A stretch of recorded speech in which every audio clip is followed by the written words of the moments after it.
So, good day everyone. Now, I'm going to discuss about the value-added tax or the VAT law. So, the VAT law was signed in 1986 and put to effect in 1988. While it was a reliable source of revenue for the government, new tax laws would reduce its reliability as legislated exemptions grew. So, itong value-added tax is inintroduce siya sa Philippines noong 1986, pero it wasn't fully implemented until 1988. So, this tax was a significant source of income ng government. However, over time, the government added more exemption to the VAT law. So, yung exemption na yon is exempted dito yung mga goods and services na hindi na nilalagyan ng mga value-added tax. So, sa exemption na to, na-reduce yung amount ng revenue na nakukuha ng government. So, along with the tax reform came with the administrative reform such as restructuring of the Department of Finance and its attached agency, the Bureau of the Internal Revenue or BIR, through the Executive Order 127. Tax collection and tax audits were intensified, computerization was introduced, and corruption was relatively reduced, which improved the trust in the BIR in general. As a result of the tax reform of Aquino administration, both tax and revenue effort increased from 10.7% in 1985 to 15.4% in 1992. So, yung government is gumawa sila ng way para mas maging better yung tax system.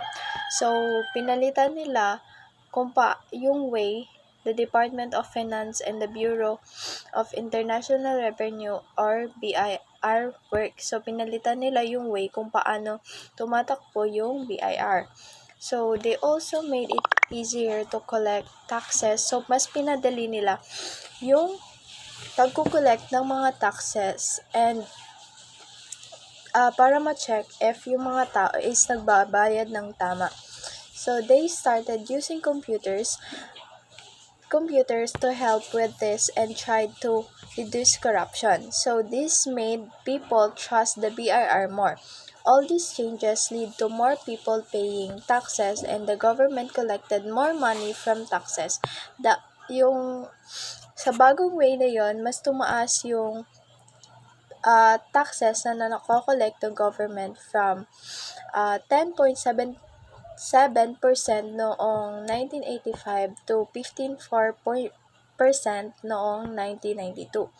So, next, greater political stability during the administration of Fidel Ramos in 1992 allowed for continued economic growth. The Ramos administration ventured into the own tax reform program in 1997 to the Comprehensive Tax Reform Program, which was implemented to number 1, make the tax system broad-based, simple, and with reasonable tax rate.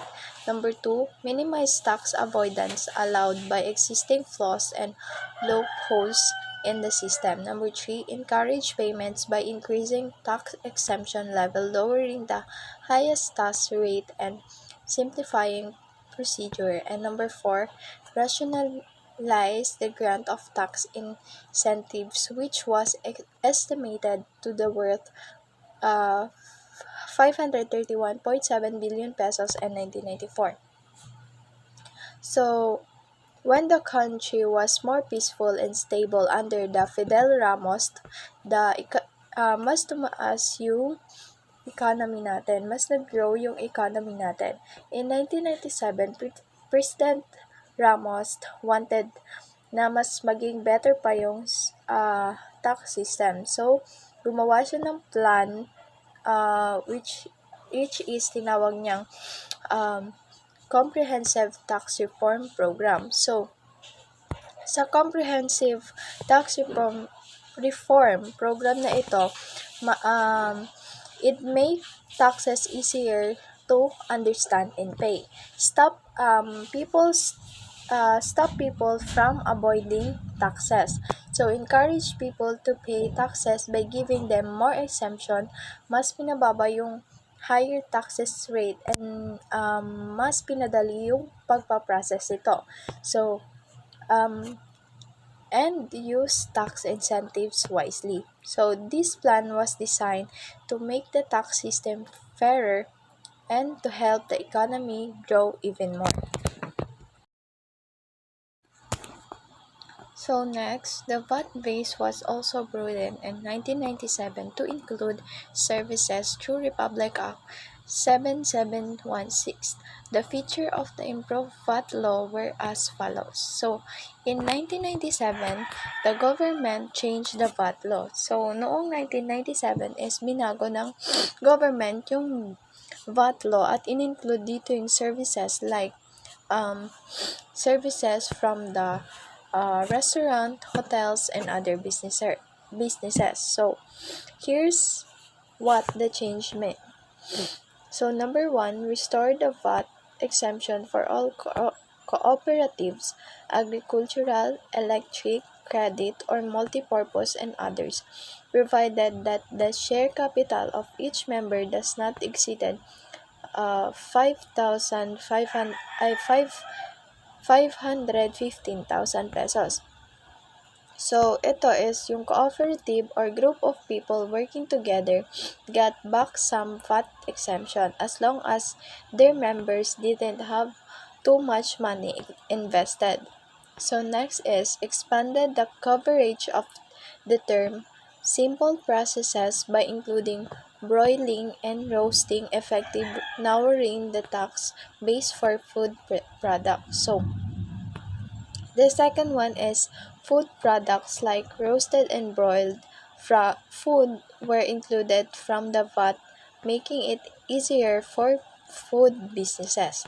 So next is expanded the coverage of the term original state by including molasses. So molasses or a thick syrup was also included from the VAT.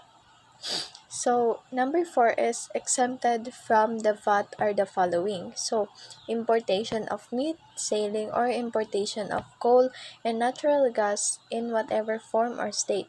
Educational services rendered private educational institution duly accredited by the Commission on Higher Education. House and lot and other residential dwellings valued at 51 million and below subject to adjustment using the Consumer Price Index or CPI.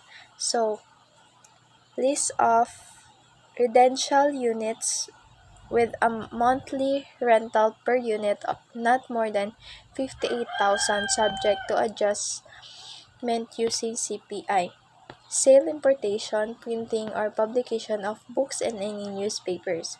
So, these things were made VAT-free. So, ito daw yung mga things na gumawa wherein the value-added tax is free. So, yung imported meat, buying of importing coal and natural gas, educational services offered by the school approved by CHED, homes and lots that cost 51 million pesos or less, renting houses or apartment with monthly rent of 58,000 pesos or less, selling, importing, printing, or publishing books and newspaper. So, these changes aim to help specific businesses and people were still making sure the government collected enough money through the value-added tax. So, the succeeding term of President Joseph Estrada in 1998 was too short to constitution any changes in the tax system. Then, Vice President Gloria Macapagal Arroyo was swiped to power through another EDSA revolution. As president, she undertook increase government spending without adjusting tax collection. This resulted in large deficits from 2002 to 2004.